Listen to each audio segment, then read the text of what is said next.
Hey guys, welcome to another video. Today we're going to be talking about G2's epic run and a little bit of a false start there. That would have been the admin pausing the game to get the proper start in time with the map flyover in game number 7, which is where we're at.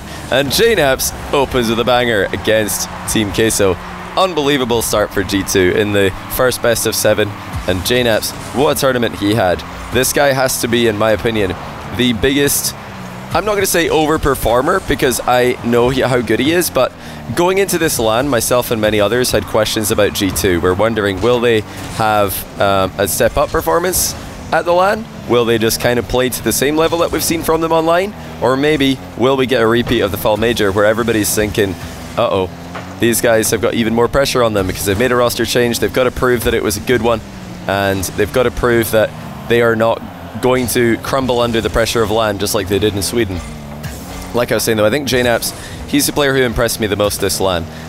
He has tons of LAN experience, but a lot of that LAN experience included very disappointing results. G2 were always, and we're talking season 3 for JNAPS, which is ridiculous. This guy's been around for as long as pretty much anyone except Garrett G in the very top level of the pro scene. And JNAPS, he has had a ton of LANs where he's had early finishes, especially RLCS LANs. Of course, he had that grand final in Season 7 alongside Rizzo in Chicago where they lost. Disappointing, very disappointing result there, 4-1 to Vitality. But every other LAN in RLCS that this guy played, they were kind of not really living up to the level that people expect from them. I guess Season 4 was top 4 finish. That's acceptable, but I called it on the cast. JNAPS is the most, I think, the best RLCS player, or the best player in the history of Rocket League to not win an RLCS LAN. And I think that remained true until this weekend when they finally won one. And likewise, Chicago, probably the best player to never win a LAN. This guy, JNAPS, we're watching, had won the E-League LAN, which is an incredibly stacked LAN that happened. It was E-League 1 that they came out on top of. Incredibly stacked LAN right after an RLCS LAN. So yeah, he definitely had a dub that was at the level of an RLCS LAN in terms of how stacked it is. But RLCS LANs are the ones that everybody really want to win. They want to have that world championship, world champion title. And of course, the major champion these days, I think, has almost risen to that same level of notoriety. Of course, whoever wins the world championship this year will be picking up the most prestigious title, the most prize money, and everything that goes along with it. Just the most coveted LAN win in the entire history of the game. And it's just a few months away, which is super exciting. But G2, what a tournament they had. You know, it's a tough start. I think the win over EG, you can't understate how important that is. That's a massive win to kick off their opening match compared to how they opened in Sweden, going 0-3 to Sandrock. You know, beating EG, very impressive. I think going into the line, a lot of people underestimated EG and they didn't think that would be a big threat to G2. But EG making that top 8, I think, would have gained a lot of respect from the fans and viewers online. And now you look back at that G2 win over them, you think, okay, that's very impressive. And it was kind of foreshadowing of the level that G2 were at for the entire week. Then taking down Team Secret in 5, clutch, not getting reverse swept. That showed that G2 were able to go against the momentum of their opponents. They didn't have the lead like they did against EG. They had to, well, they did have the lead, but then they actually fully lost it and they went into Game 5 even footing. But in a clutch set in Game 5, most pressure, where G2 are the expected team to win, they did what they were supposed to do. So everything in the group stage was pointing at a successful G2 LAN, but nothing more so than beating defending champions BDS in another Game 5 stunner where they shrugged off yet another reverse sweep. BDS winning Game 3 and 4, G2 beating them in an overtime in Game 5. So even more of a high pressure situation. The difference between first place in a group and second place in a group in this format is massive. But this was Game 7 of the first series, where G2 really getting battered here after getting an opening goal against Team Queso, and Queso do get the equalizer. It felt like it was coming. They were really putting the pressure on. Queso, I think, the most aggressive and confident team at the LAN. And maybe G2 making a mistake in this game where they got that early lead, and instead of continuing to fight for more goals, which is what G2 are good at, they just kind of sat back and they let Queso come at them. It's really easy to say that, but hard to do it in practice. To be aggressive when you've already got that 1-goal lead. Every time you go for the ball, you feel like you're taking the biggest risk of your entire Rocket League career. So it's understandable that the first time of asking it would have been difficult for G2 to produce the goods. But now that they're in a tie game, actually getting some good position, in the Queso end, but Queso always threatening, and there's not a lot of midfield pressure here. Everybody kind of defaulting back towards the goal for G2, not looking for that infield pass. Now, they do get another attack going forward, but Vatira, monstrous defensive performance throughout the entire LAN, able to stop it. And this is where it all goes wrong. Again, the midfield for G2 looking a bit empty. JKnaps out of boost, unable to make contact, and then Atomic and Chicago just both get it all wrong with only 3 seconds left. And I think this is the most dramatic moment of the entire LAN. I couldn't believe what I was seeing. G2 turning into all-star bots. They went for a fast kickoff strategy here to look for something, so credit to them for actually coming up with a kickoff strategy after such a devastating moment, and didn't work out. Vatira is able to get it into the ground, but yeah, we have to take a look again from Atomic and Chicago's POV. So this is JKnaps missing a hit. Atomic accidentally messes up his reverse back into position and just not able to make contact. But it all starts with, you know, this touch here from Atomic, gets goal side. He thinks JKnaps is going to hit this, so he's ready to follow up on it. JKnaps, with no boost, wasn't able to hit it, and he tries to reverse back and end up goal side. All Atomic wants here is to be goal side of the ball, because he can't see if there's a Queso player coming to shoot it. But then as he looks to be goal side, he realizes the ball's going a bit faster than I expected. And there's a Queso player, Vatira, coming in. But I think also Chicago is probably calling that he can go for it, because he does have boost and momentum, unlike Atomic. So this is Chicago's POV. He's saying, I can, and Atomic leaves it, because I think Chicago's saying that he can go. I've not talked to them to ask about this, but I would imagine that's what's happening, is Chicago's saying that he can, but then he leaves it at the last second, thinking Atomic is going to flip it. He doesn't want to double commit, and then neither of them go, leaving the net open for Vatira. I mean, Vatira just showing what you should do in this situation, though. If you've got a team looking a bit awkward, kind of anyone, this applies to lower levels of Rocket League as well, not just pro play. If a team or a player look awkward on the ball and you're the first man, you have to go. Vatira's first man, he's got 2 teammates behind him, so he just guns in for it, because worst case scenario, he's getting a 50-50. Best case scenario, he's scoring, and he gets the best case scenario here in dramatic fashion. Absolutely ridiculous. I couldn't believe what I was seeing. But, you know, at the end of the day, looking back at this, it just led to more entertainment, because we did get the bracket reset that everybody was hoping for. But I want to show one game from the final series played between these two. This was the bracket reset game, and I think this is a super memorable game because of the fact that G2 were able to bounce back from this. If they just capitulated after this and go 0-4, this would be, I think, remembered as you know, one of the biggest chokes of all time. But instead, it will be remembered as you know, G2 bouncing back in incredible fashion, because Queso continued to put the pressure on them in the next series, but G2's resilience and their teamwork and their vibes just proved to be immaculate despite all that they were up against. So let's get into the second game I want to show you guys for this video, another incredibly memorable game from the grand final matchup. So here we are, game 5 of the second series. We're in Atomic POV for this one, and at the time that this game was played, it was all tied up. Team Queso 2, G2 also on 2, and every team that Queso ran into in the bracket until G2 Esports in the first series against them were able to put Queso on double match point. They were able to get 2 chances to eliminate Queso. G2 looking to do the same thing here with a win, and then looking to do what no other team was able to do, and that's eliminate Team Queso from the competition. In the first series that they played, G2 had to make multiple comebacks in games. Well, they had made I think a 2-goal comeback and a 1-goal comeback in games 5 and 6 just to get into game 7 before they fell apart in the closing seconds, losing it. But they didn't slow down. They came out hot in the second series, and they showed a very aggressive and a very confident playstyle, very physical playstyle as well, that G2 really do shine with.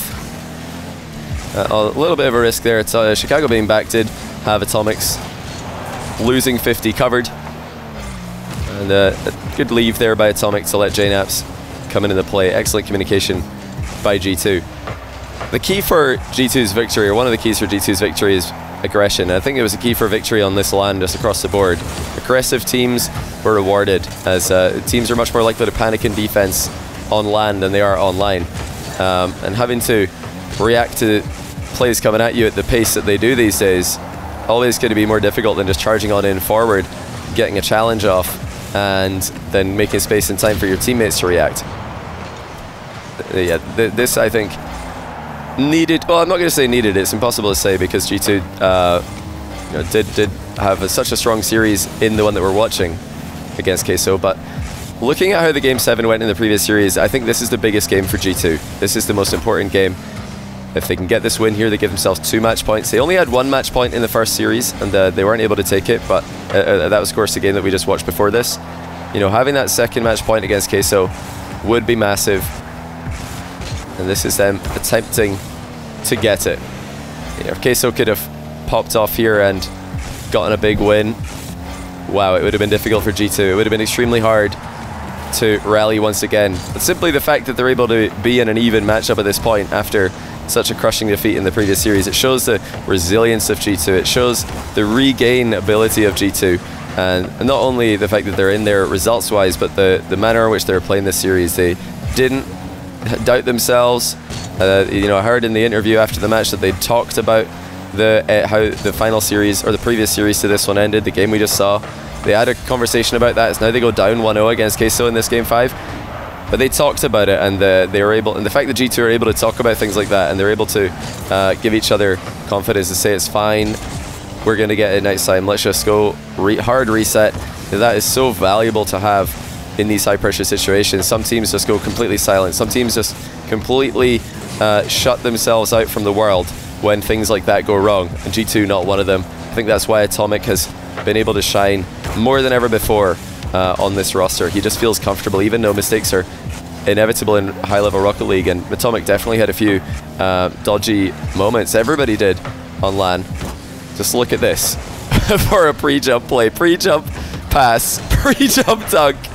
Play of the entire tournament as Atomic gets G2 back in a level game. We have to watch that again. I'm going to rewind it. Let's take another look at this. So JNAB's up in the air. Atomic pre-jumps him, realizes the ball's behind him, passes back to Chicago, pre-jumps again, and then adapts to block Vatira. I'm going to watch it again from Vatira's POV, because what on earth is he going to think when he sees Atomic coming up towards him? Pre-jump pass, he moves forward, has to jump from a dead stop, and he actually reads the bounce pretty well. You know, if Atomic hadn't been there, Vatira's done a really good job. This is a tough read. Look at that from Vatira, just getting a high clear out.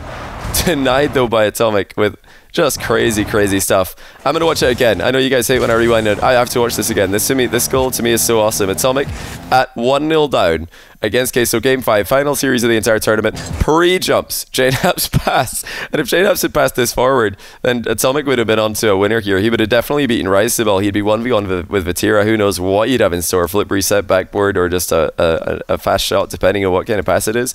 JNAB's hits it behind him, so no problem. Atomic's just gonna adapt to midair. He jumped to try and get an attacking shot off. No, he's back past it, and then he pre-jumps again. I mean, this is just unbelievable. How much boost did he have when he pre-jumped the second time? So he's left with about 64. He's got 64 boost and he's pre-jumping again. Absolutely ridiculous. I could watch this goal all day. I've already watched it about 100 times.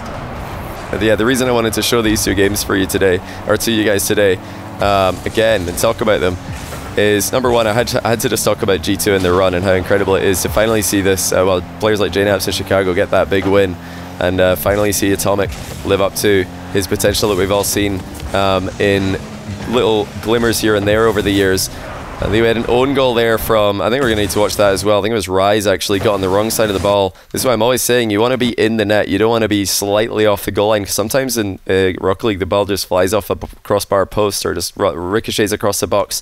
And if you're on the wrong side of the post and you hit it, it's in your own net. If Rise just goes inside the goal here on his rotation just slightly, then that ball's going to hit him and go wide. So just a little bit of an instructive moment again, even though in this high pressure situation, yeah, how are you supposed to compute all that? I'm not blaming Rise at all for this. He, I think, was just straight up the MVP, definitely top two. I know it's between him and Atomic in most people's eyes. I think Rise, because the run they went on was just such an insane run through that lower bracket. And I do believe in giving MVPs to players and teams that lose, but I know they wanted to, on the show, give it to a player who won the event, and that does absolutely fall to Atomic, who is right there alongside Rise. You know, these guys, for me, maybe Beast Mode as well, had the top 3 most impressive lands, and all of them were MVP worthy.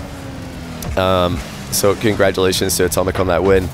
But yeah, I just wanted to highlight, I'm not trying to blame Rise at all. I think he might have just been the MVP of this LAN. Every player had mistakes, every player had moments.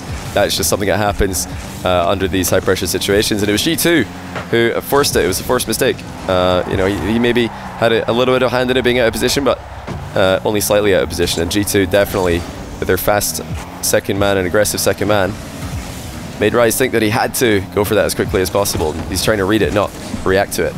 Yeah, like I was saying before, you know, I had to talk about G2's epic run and how awesome it is to see these guys win. But also I wanted to show you guys these games because for me they're going to be the most memorable games. These two games are going to be the ones that we look back on and remember from this grand final. You know, it could have been the moment where it all fell apart for G2 when they had that big miscommunication in the final game between. Good ushering of the ball there to the ground in 0 seconds there by Atomic. Goal side, blocking any potential shot if one came through. Rise, who scored on so many 0-second goals this event, definitely threatening one there. But yeah, like I said, that game number 7 in the previous series, had G2 lost in the grand final here in the very, very last series of the entire tournament, that big misplay would have been probably the most memorable thing of the entire event, because if they'd just fallen apart, if they just tilted, if they just failed to bounce back and produce the goods that they did in the second series, that would have been the moment that everybody points at, is that's where G2 lost it all. They had 2 series and they threw the first one away with only 3 seconds left in the clock, unable to get into that overtime and see if they can get the win in one try. But they did bounce back, they did win, and this game 5, that team play, but mostly Atomic's pre-jumps, will go down as one of the most impressive plays in RLCS history. And for me, I think the play of the entire LAN. Yeah, watching it live, I couldn't believe what I was seeing. Watching it back, I still can't believe what I'm seeing.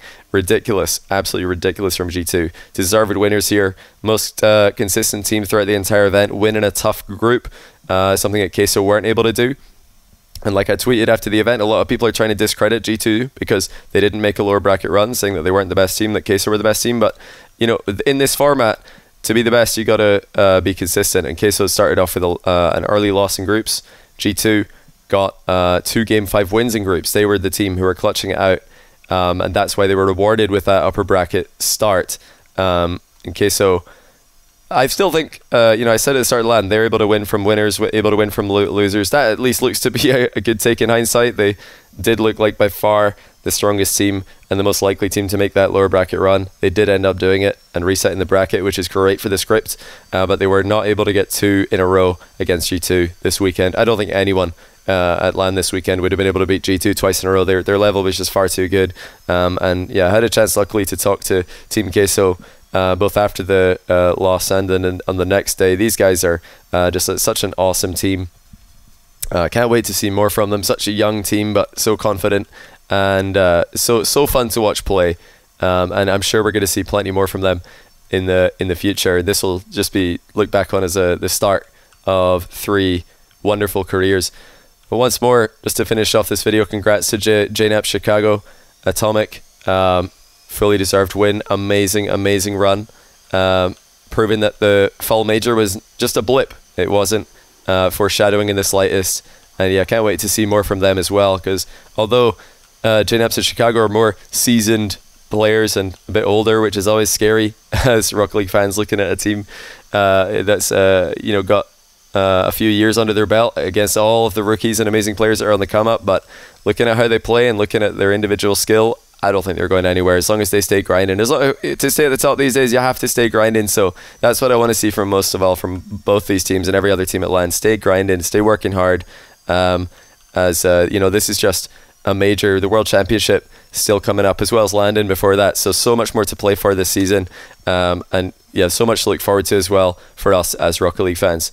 And as always, guys, be sure to follow me on Twitter if you want to catch live streams. I'm going to be streaming again hopefully soon. But not before, like I said in the last video, not before I've rested up and caught up on all the sleep that I've been deprived of in the past week. But yeah, hopefully I'll see some of you guys swinging by the Twitch channel. If not, I'll hopefully see you again on the YouTube channel, where all of the fun stuff on Twitch does get uploaded anyway, as well as a little bit of bonus recording content these days, the likes of which, that's what this is, isn't it? So yeah, thanks as always, guys, for watching. Take care. I'll see you in the next one.